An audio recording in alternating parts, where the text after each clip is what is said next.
help take care of your loved ones in a worst case scenario.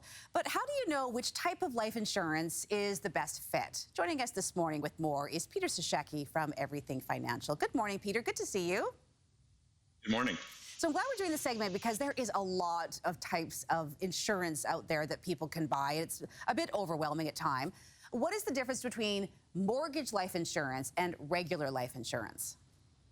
Well, the mortgage life insurance you will purchase many times without even knowing it from the mortgage company or from the bank through an insurance provider, and it is tied to paying off the mortgage only. There's no extra money. There's nothing for your loved ones, your beneficiary.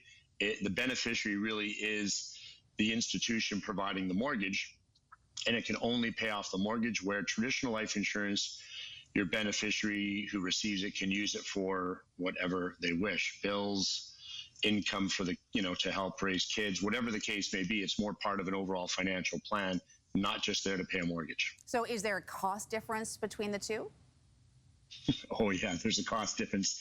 Close. In many cases, the mortgage life insurance for the same amount of insurance for the same person is very close to double. With smokers, we've seen it double, but it's about double the cost, or pretty close to being double the cost of a traditional life insurance policy for the same amount of money. Okay, so who decides what will happen and what gets done with the death benefit in a worst case scenario?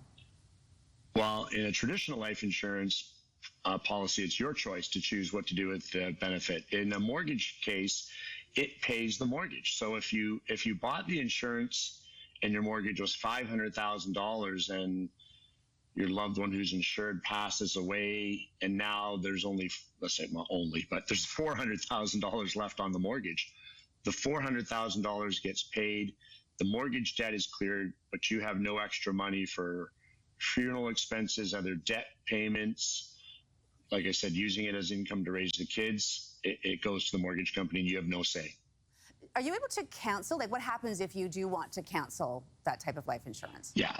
And many people do because they don't realize they actually bought it. And then when they see the price, they realize, oh my gosh, I can buy other insurance for way cheaper.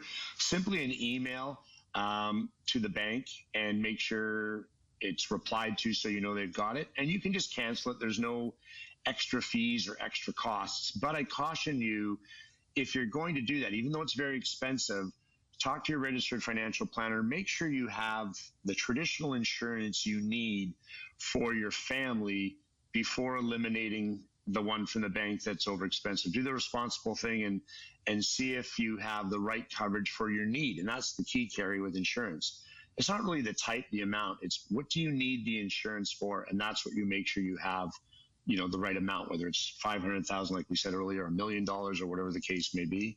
Make sure it covers the need for your family. Would there ever be a need for you to have both mortgage insurance and life insurance?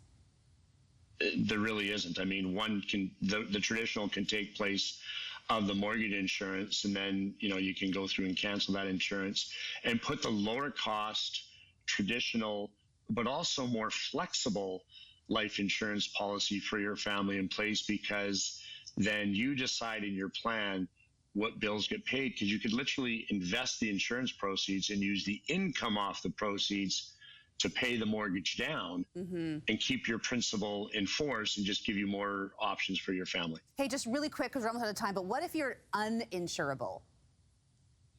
Yeah, that's the key. If you're uninsurable with the mortgage life insurance, if you're not insurable before you even get it, it really won't even pay out. But if you were insurable, got an illness, and then the insurance had a renewal period, the insurance is technically void for that next period. But maybe we'll do another segment where we talk about uninsurable versus insurable, so we can really dive into it. Yeah, okay, sounds good. Peter Sashecki, Everything Financial, joining us this morning. Thanks, Peter. Have a great day. Thanks, Carrie. Have a good day.